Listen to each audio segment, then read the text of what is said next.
This channel does not promote any violent, harmful, or illegal activities. All content provided by this channel is meant for an educational purpose only. School service পরীক্ষায় সেরা সাফল্য মানে oxygen books SSC gateway series. এক সপ্তাহের মধ্যে ফের নবান্ন অভিযানের ডাক চাকরিহারাদের।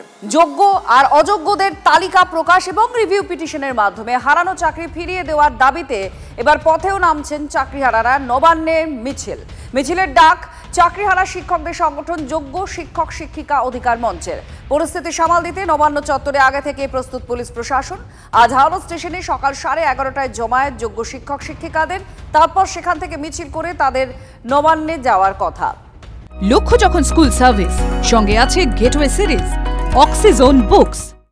নবান্ন কার্যত দুর্গে পরিণত করা হয়েছে, নিরাপত্তা আঁটোসাঁটো করা হয়েছে। কোনো রকম কোনো অপ্রীতিকর পরিস্থিতি যাতে তৈরি না হয় তার দিকে খেয়াল রাখা হচ্ছে। কিন্তু চাকরিহারাদের এই মিছিলের পাশাপাশি আদালতেও তারা যাচ্ছেন। এক সপ্তাহের মধ্যেই ফের নবান্ন অভিযানের ডাকও দিয়েছেন চাকরিহারারা। যোগ্য এবং অযোগ্যদের তালিকা প্রকাশ করা আর রিভিউ পিটিশনের মাধ্যমে হারানো চাকরি ফিরিয়ে দেওয়ার দাবিতে এবার পথে নামছেন চাকরিহারারা। মিছিলের ডাক চাকরিহারা শিক্ষকদের সংগঠন যোগ্য শিক্ষক শিক্ষিকা অধিকার মঞ্চের। সুব্রত আমাদের প্রতিনিধি আমাদের সঙ্গে রয়েছেন, আরো জানাচ্ছেন। সুব্রত, আজকে নবান্ন কার্যত দুর্গে পরিণত করা হয়েছে, আজকে আবার নবান্ন অভিযান এই চাকরিহারাদের। ঠিক কি বলছেন তারা, কি কি দাবি? আদালতেও চলছে এই মামলা, ঠিক কি বলছেন তারা? দুপক্ষ থেকে, দুই পরিস্থিতি থেকেই তাদের কি বক্তব্য?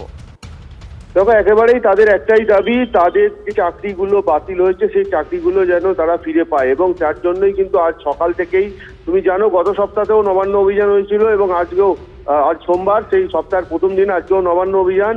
ফলত তারা কিন্তু রাস্তায় নামছে এবং তারা যে রাস্তায় নামছে এবং নবান্নর অভিমুখে তারা যাত্রা করবেন, এবং সেই জন্য হাওড়া সিটি পুলিশের পক্ষ থেকে একাধিক জায়গায় ব্যারিকেড করে দেওয়া হয়েছে। অর্থাৎ নবান্নকে ঘিরে যে সমস্ত রাস্তাগুলো নবান্ন অভিমুখে যায় সেই সব রাস্তাগুলোকে লোহার ব্যারিকেড দিয়ে তারা কিন্তু রাস্তায় গর্ত করে ঢালাই করে তারা কিন্তু রাস্তায় ব্যারিকেড করে দিয়েছে, যাতে করে কোনো চাকরি প্রার্থী তারা আন্দোলনের জন্য নবান্নর উদ্দেশ্যে না যেতে পারে।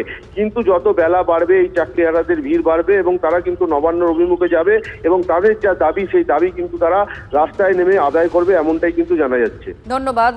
চাকরি ফিরিয়ে দিতে হবে এবং যোগ্য অযোগ্যদের ভিন্ন তালিকা প্রকাশ করতে হবে, সেই এক দাবি, যে দাবিতে তারা শুরু থেকেই ছিলেন, সেই দাবিতে অনড় এবং আদালতেরও বারবার দ্বারস্থ হচ্ছেন। এবার পথে ফের নামছেন তারা।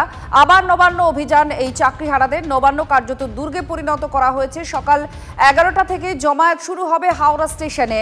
যোগ্য শিক্ষক শিক্ষিকাদের যে অধিকার মঞ্চ রয়েছে সেই তাদের ডাকেই এই নবান্ন অভিযান। নবান্নের উদ্দেশ্যে তারা মিছিল করবে আর তার জন্য প্রস্তুত রয়েছে পুলিশ প্রশাসনও। এদিকে আজ ফের হাইকোর্টের ডিভিশন বেঞ্চে এসএসসির মামলা শুনানিও আছে। চিহ্নিত যারা দাগী, অযোগ্য যারা, তারা পরীক্ষায় বসতে পারবেন না বলে সম্প্রতি রায় দিয়েছে হাইকোর্টের ডিভিশন বেঞ্চ। এবার সেই মামলার আরও কয়েকটি বিষয়ে ফয়সালা হতে চলেছে। শিক্ষকতার অভিজ্ঞতার জন্য পরীক্ষায় অতিরিক্ত 10 নম্বরের যে বিধি, সেটাকে এবার চ্যালেঞ্জ করা হচ্ছে। এই বিষয়ে আজ সিদ্ধান্ত নিতে পারে হাইকোর্ট। বয়সে ছাড় সহ অন্যান্য কয়েকটি বিষয়েও সিদ্ধান্ত নেবে ডিভিশন বেঞ্চ। বিচারপতি সৌমেন সেনের ডিভিশন বেঞ্চে এই মামলার শুনানি। শ্রাবন্তী আমাদের প্রতিনিধি আমাদের জানাচ্ছেন। শ্রাবন্তী, আজকে ঠিক কোন কোন বিষয়ে আবেদনের শুনানি হতে চলেছে? দেখো, এর আগে ডিভিশন বেঞ্চ এটা স্পষ্ট করেছে যে কোথাও গিয়ে যোগ্য, অযোগ্য এবং যারা দাগী তারা পরীক্ষায় বসতে পারবেন না। যদিও এই মামলার মধ্যে বেশ অনেক কিছু আর্জি ছিল, তার মধ্যে অন্যতম হলো অতিরিক্ত 10 নম্বর দেওয়ার সিদ্ধান্ত এবং বয়সজনিত ছাড়। আদৌ কি এটা এই নতুন বিজ্ঞপ্তিতে থাকবে, এই বিষয়ে সিদ্ধান্ত নেওয়ার জন্য আজকে শুনানি। মূলত যারা যোগ্য চাকরি প্রার্থী তাদের হয়ে সওয়াল করবেন তাদের আইনজীবীরা, এবং যারা প্যানেলভুক্ত ছিলেন, ওয়েটিং লিস্টে ছিলেন, যারা এই গোটা প্যানেলের ভুল প্যানেলের জন্য চাকরি পাননি, তাদেরও আইনজীবীরা আজকে সওয়াল করবেন। সেক্ষেত্রে যদি উভয় সওয়াল জবাব শেষ হয়ে যায় তাহলে আজকের রায় দেওয়ার সম্ভাবনা থাকতে পারে, অথবা বিচারপতি পরবর্তী সময়ে পুরো শুনানি শেষ করে দিয়ে রায় দেওয়ার কথা ঘোষণা করতে পারেন। ধন্যবাদ।